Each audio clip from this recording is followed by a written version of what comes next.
Welcome to Checking In, a Lodging DEI chat. I'm your studio host, Oren Stewart. Thank you all for joining us today. We have a great episode in store. Stay tuned. Hey!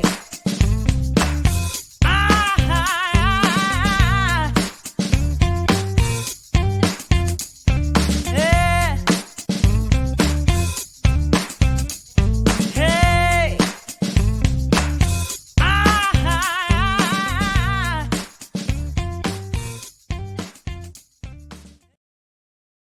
Once again, thank you for joining us here at Checking In. I'm your studio host, Oren Stewart. Now it's time to introduce our hosts of the show, Miranda and Leon. How are you both? Doing great. Hi. Hey, Oren, everything is great. Everything is good. Hey, Miranda, how you doing? Have a great I'm doing awesome and happy Mardi Gras. I got my beads. I got my non-alcoholic beverage in my Mardi Gras cup. Okay. But see, the last show you talked to me about props, right? You're like, why do you have these things around? And so as you were going through, show me again your Mardi Gras. Go ahead, go through your whole deal again. What do you have I've there? got my beads and my Mardi Gras cup. I am ready. I'm a Louisiana girl. Okay. See, you're ready. I'm looking around and I don't. I mean, I have a tripod. Does that count? No. No. Okay. All right. Well, give me one more, and then how about a set of binoculars? How about okay? Well, forget it then. I guess I'm not in. Okay. I'm sorry. Yeah. You can still laissez les bon temps roulés with me. Say that again. Laissez les bon temps roulés. Let the good times roll. Okay. Yes. Let the good times roll. Yes. Let's do that. Right on. So here we are, episode number 19. Yes, we How cool are. is that? That is so cool. Yes, thank you for being my partner in this. I'm having such a great time doing this show Thank with you. you. Me too. And it all started with one little LinkedIn message. One little message, the power of networking. If you don't believe it works, folks, we're here. Contact Miranda, contact me, and we'll tell you the whole story about how this all came about and the importance of Absolutely. networking. And Miranda, I have to share this one with you. So I was in a restaurant that a friend manages. Okay. Okay. And he comes up to me and he says, Do you do a show? I go, Yeah, I do several shows. He says, No, no, no. I mean, there's one that's really kind of touching on restaurants a little bit. Like, yeah, you're talking about a lodging DEI chat. He says, Yeah. He says, You know what? My chef watches it. Nice. And I'm like, yes, this is great. This Awesome. is great. This is great. So the chef comes out and gives a quick hello and and all of that. And I love the show and he's sharing it with folks. So yeah, it's pretty cool when you I, I hear have that. I have to share with you that I was just at an academic conference in Las Vegas last week, and I had several people come up to me and tell me that they love the work we're doing. So How cool is people are that? listening, and Yeah, that people is want great. to be on the show. Yes, that is great to hear. So for episode 19, tell us about our guest today. Oh, our guest today is a very near and dear friend. She is not just a friend, but also a co-author with me on several manuscripts we publish in the same field, Dr. Lisa Cain. Yeah. Hey. Hello. Thank you for being here. Thank you so much for inviting me to be on this show. I'm so honored and excited to be here. I am one of those people at the conference you were at who does watch this DEI podcast, and I absolutely love it. And I'm truly delighted to be here. So thank you. And Thank thank you. Thanks for being with us. Where are your beads and mug and all of that stuff? You didn't bring all those things with you? Oh, I have a Candyland piece. If Okay, all right. We'll go with that. Perfect. We'll go with that. It's the right color. It's it's green. So it's a good. That's right. I'll take it. It is green. Well, then wait a minute. Before we get started and deeper in the conversation, does a green racquetball count? You know what? For you, yes. Okay, thank you. Thank you. Now I'm feeling pretty good. I feel like I wouldn't want to get hit with one at a parade, though. So I think you're right. Yes, you would not. You would not. Yeah. Awesome. Well, Lisa, I'm so glad that you're here with us because you are an expert in one of the areas that we like to talk about. So, in female representation. Can you tell us a little bit about the work that you do in that space? Absolutely. So, my background is I actually went to a women's college, and I happen to be a woman. So, the topic is very near and dear to my heart. But basically, I work with a group of women in the Women's Hospitality Initiative, and I also have other partnerships in that I'm working with now. And we've sought to bridge this divide, fill the gap of women in C suite and higher leadership roles, because there's a great number of women representation at the line level employment in the hospitality industry, but it's actually a very male dominated industry, particularly in restaurants, in the kitchen. And so we sought to examine all of the factors that helped women who did make it to that C-suite level, and identify and pinpoint what it is that helped them get from point A to point B, so that we could start to remove those barriers to entry for the rest of the population. There are studies that show the benefits of having a diversified portfolio of representation, both gender and otherwise, at the highest levels of the organization. And so the goal is to start with people going into the field and making them aware that this is what it takes to get past that hurdle. This is what it takes to jump over that broken rung to make it to the higher levels of management. And when they go in knowing these things, that knowledge becomes power, and they can work to combat that, not just for themselves, but for their peers. We have male advocates, we have women empowering women, and it's really exciting to see those aha moments, and to really help encourage greater diversification and representation in the managerial levels. So I that's what I think do. that's absolutely fantastic, and I applaud you for doing that work. And I would imagine that a lot of the strategies that you're seeing for females to overcome or for women to overcome those challenges could be applied to other underrepresented groups.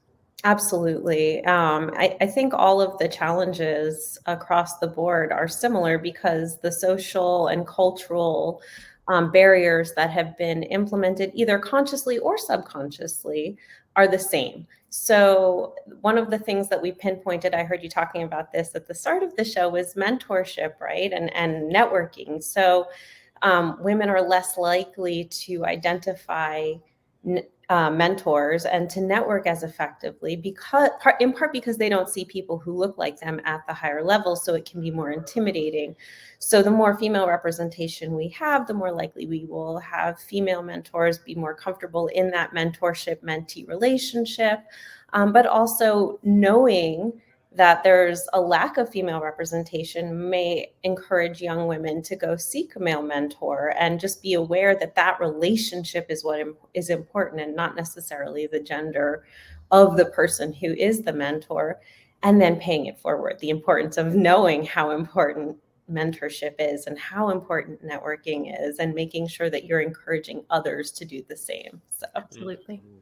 Absolutely. Yeah, one of the things I was thinking about when listening to you describe some of the work that you do and research that you do is there's so many intersectionalities there, right? So you could have a Black woman who now needs a mentor, or a Black woman who needs to hear success stories from another female, and how that's really helping that person grow, right? And so often in some areas we get so siloed into black white that we fail to see the intersectionalities of everything, the type of research that you're doing. And you touched on it a little bit when you talked about the idea behind networking, right? That's something that I hear lots of blacks say, that they're not good at networking. They don't know how to get started in it. Is there a like are there one or two points that you could tell us now that help one become better at networking and meeting others? What tips do you have for that? Well, I think the first is just an awareness of the importance of doing it, right? So, and it's certainly a self-confidence thing, and that's one of the issues that we address is this lack of, in the case of the class, this lack of female self-confidence, right? So there's a statistic that says that if a for a woman to apply for the next level up in a job, if she doesn't meet 9 out of 10 or 10 out of the 10 criteria, she isn't going to put her name forward, put her resume forward to be considered for that position. And this is all statistically speaking. This is not my opinion. Statistically speaking, if a man meets 3 of the requirements for the same job, he will put his resume forward. And so to me, the first step is just that confidence building of it's okay to put myself out there. It's okay to, to put my hand out and shake someone's hand and say, hi, my name is, right? Because that can be intimidating, particularly if no one in the room looks like me, whether you're the only white woman, you're the only Black man, you're the only Black woman, etc. It's intimidating if you're the only one in the room who looks like you to put yourself out there. But the worst thing that happens is nothing comes of it, right?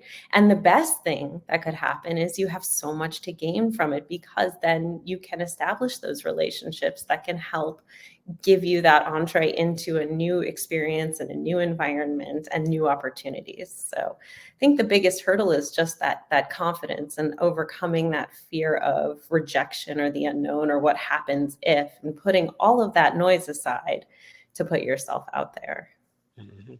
Yeah, that absolutely. I couldn't agree more. Speaking of confidence, so I would imagine that this is especially difficult for, let's say, first generation college grads or college students, right? I know as a first generation college graduate that I had no idea what professionalism was, how to network, much less the importance of it. I was absolutely intimidated to put myself out there in those spaces, didn't really know how. And I was very fortunate to have a mentor who helped build up that confidence. It was a white man, but we love our white male allies, all of our allies. Where would you say you got your confidence from? Or where would you advise someone to get theirs? What's a first step in building that confidence specifically for networking?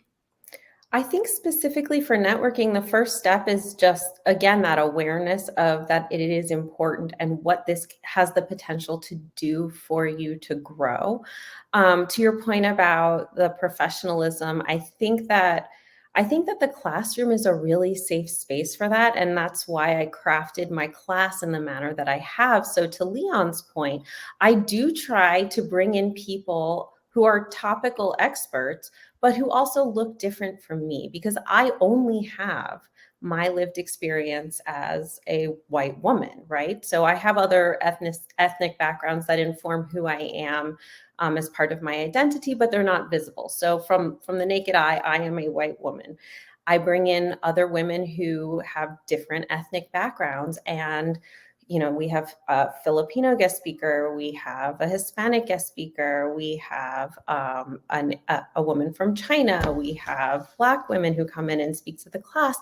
And so now I have students who see someone like me is here talking, and they have access to ask questions in a safe space where it's okay. There is no wrong question. There is no dumb question. They're encouraged to ask questions and engage.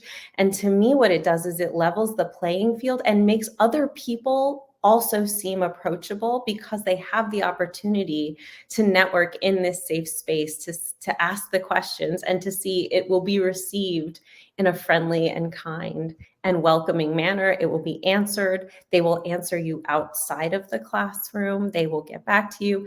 And if we can use the classroom as a networking safe space, I think that then opens up the door for them to network in business and in other areas of their life. And so, there's a huge power that we have in academia at the high school level, at the college level, et cetera, where we can create these safe spaces for learning and to really test the waters with getting a little bit outside of our comfort zone, knowing that there will not be any negative ramifications and that someone will be there to help us and guide us and protect us if we do take a misstep, and to give us guidance for how to ask the question in a more professional manner, or to present ourselves in a different way if that is something that is desired. So that's a great answer.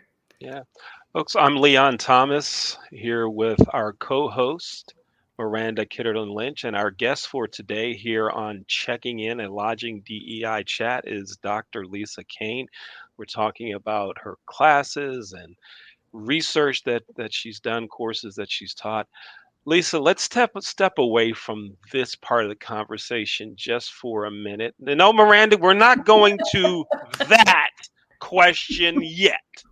Not yet, but it's coming. It's coming. All right, you're like, no, not yet. What are we cutting it short today? No. I just noticed I'm not wearing a watch. It has nothing to do with the show, but I'm like, how did that happen? But anyway, Lisa, tell us some things about you. So away from this stuff, what do you like to do? What are some hobbies? What are some passions you have?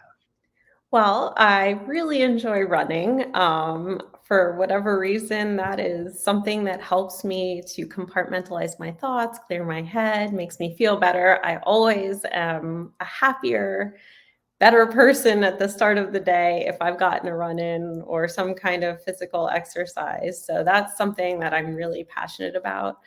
I really enjoy spending time with my two kids. I have a 7-year-old and a 5-year-old. They keep me on my toes. They keep me engaged. They're both very entertaining. They're funny. I never realized how funny little kids were, but the one-liners that come out of their mouths, I swear, if I followed them with a camera, I would be Insta-famous because they are just hilarious. Yeah.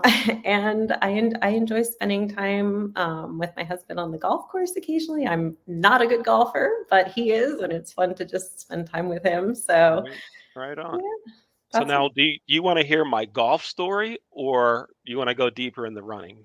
Your choice. ooh. I Do want we to hear have to about. pick? Could we have both? Oh, no.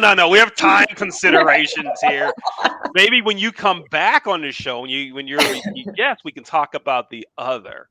Well, What which do we would you want? prefer to start with? Let's Oh do no, come on now. I can't just Indulge sit him. back. You got to pick one. I gotta pick one. All right, let's do running. All right, let's do running. Here we go. I've run 2 half marathons, right?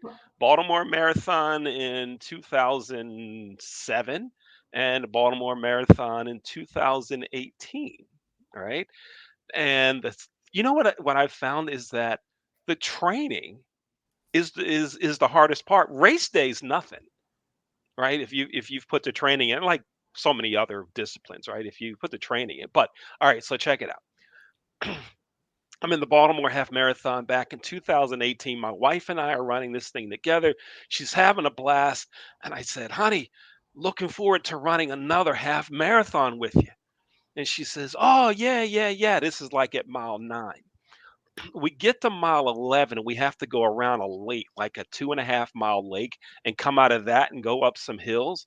And she says, I'm not doing this again, Leon, ever, ever. So in 2.5 miles, we went from, yeah, this is great to, I ain't doing this anymore. But you're not divorced. We're, So we're, we're not divorced.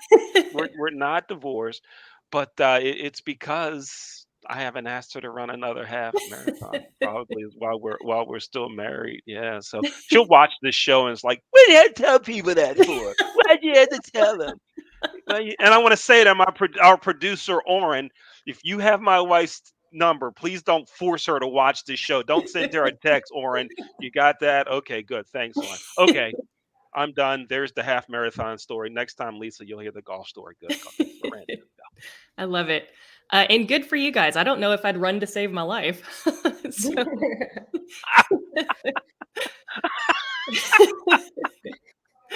Classic. I love it. Lisa, do you want to tell us a little bit about some of your research in women in leadership, or would you like to share more about your class, or do you want to do both? I'm happy to do both.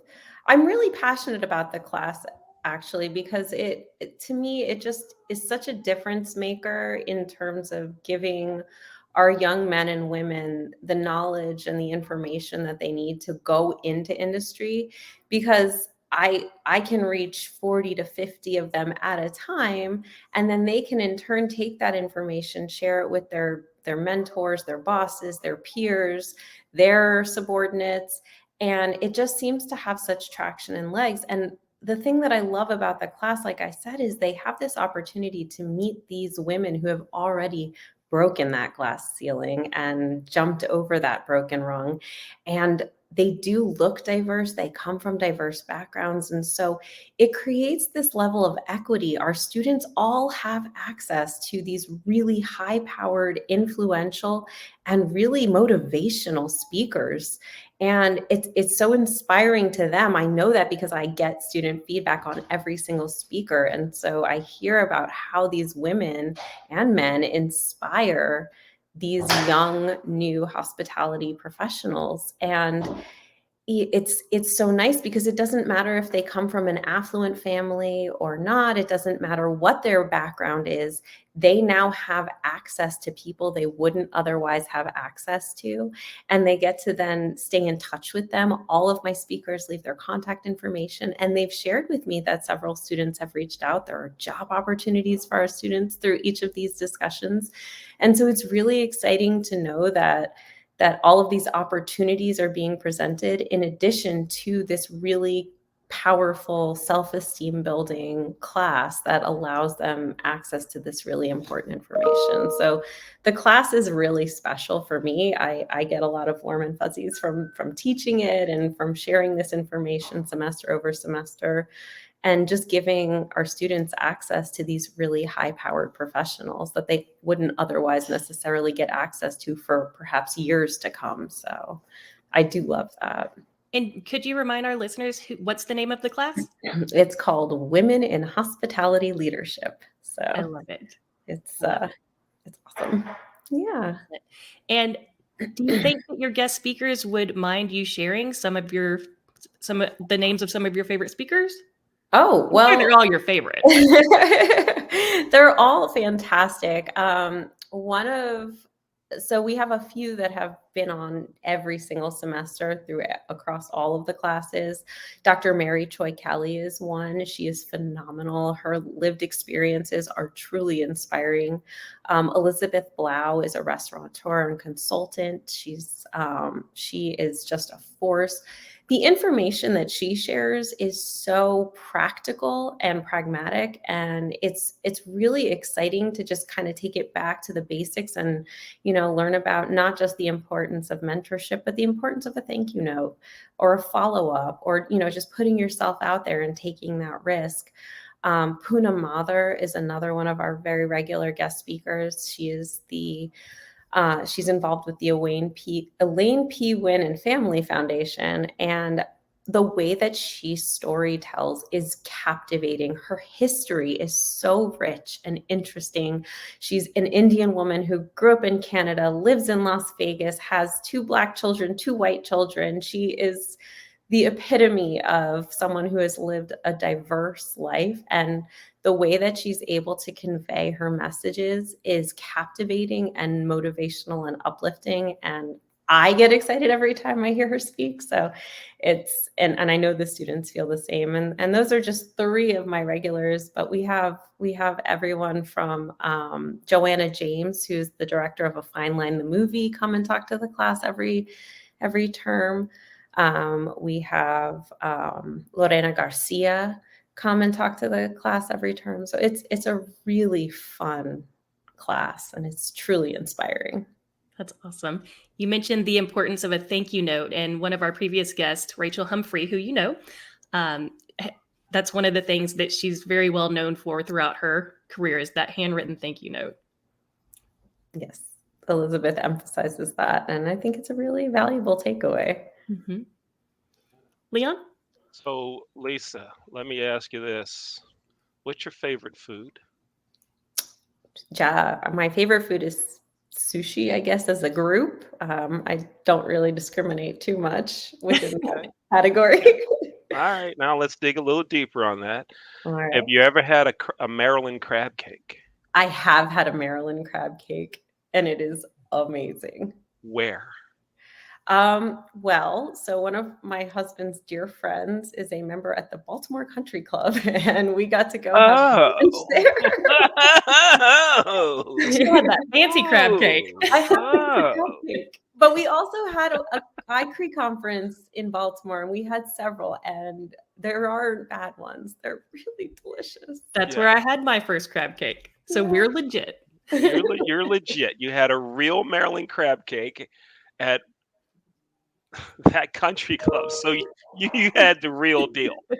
Right. That's good. Because we had a guest on who said they had a Maryland crab cake at a barbecue joint in Kansas. Like, shut up. That ain't real. I You thought know? Leon was going to pass out. Oh man, that was really bad. So I'm glad you've had a real Maryland crab cake. In But Maryland. in Maryland, Yes. in Baltimore even. Yes. So again, another reason to bring you back on the show. You've qualified. You've checked off 2 of the boxes. Yeah. And you're a friend with the host too. So you're just in. So that's great that you've had that Maryland crab cake. All right, good deal. That part's over. Miranda, back. Do you have time for one question or two? Yeah, we can go with 2. Okay. So what would you want young women to know? One thing that you would want young women to know as they enter into the industry or as they progress and seek those promotions and movements, etc. The one thing I would want them to know is that a no is not necessarily a bad thing and it's not permanent. So if you it's important to put yourself out there and it's important to apply for that job. And instead of looking at it as I only meet 3 of the 10 criteria, look at it as an opportunity for growth and to say, I can now grow into this role. If you meet 9 of 10 criteria for a job, then you're not really growing into it. You're already qualified for it. You're already doing that job basically, or you have all the skill set and there's not room for growth.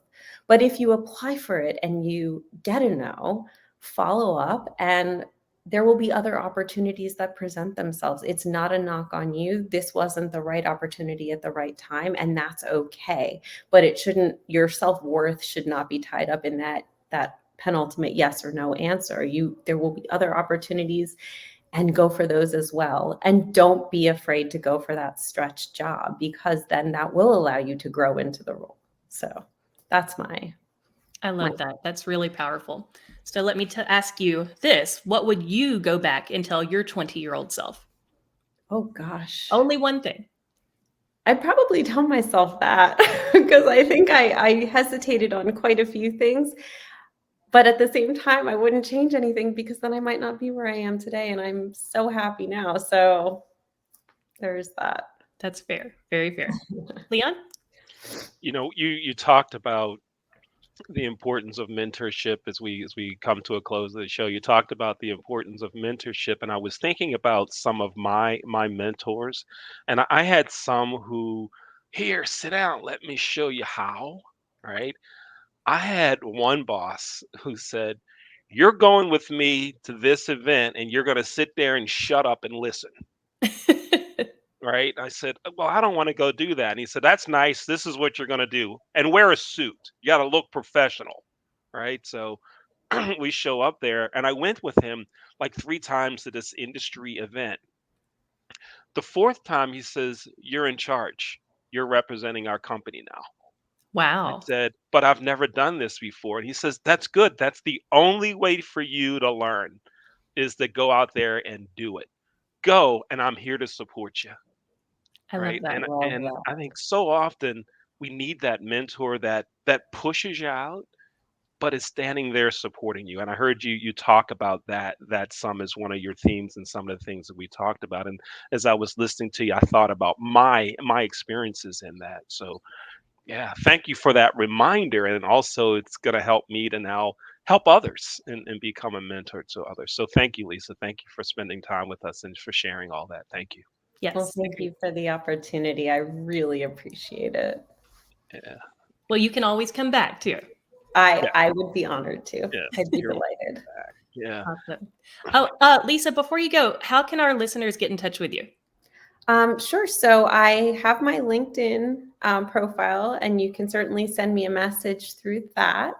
And I'll promptly reply as quickly as I can. I'm very active on LinkedIn, so I look forward to connecting with some of you. Awesome. Thank you so much. All right, great. Thank you again for being with us. Let's go back to our studio host, Oren. Hello, Yes, Oren. indeed. How are you both? What a great show as usual, as always. Thank you once again for joining us here at Checking In, a Lodging DEI chat. I'm your studio host, Oren Stewart. Please continue to stay tuned. We have another great episode coming to you shortly. Take care.